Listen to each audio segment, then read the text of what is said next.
Okay mga papi, done installation po tayo dito sa Yamaha NMAX version 2. Bali nag-avail po si sir ng ating promo package. Ito yung mga kinabit natin. Senlo X1 Plus, mini driving light 60 watts. So dyan po natin kinabit sa gilid.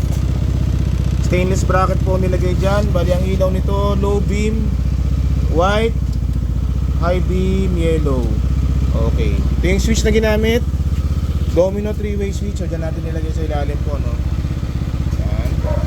Tapos naglagay tayo ng stainless passing switch para sa passing light.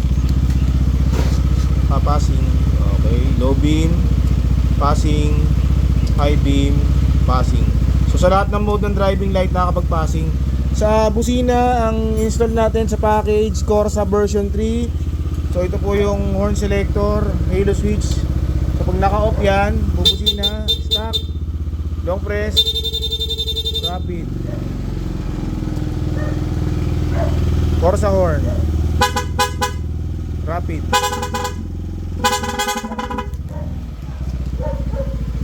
rapid.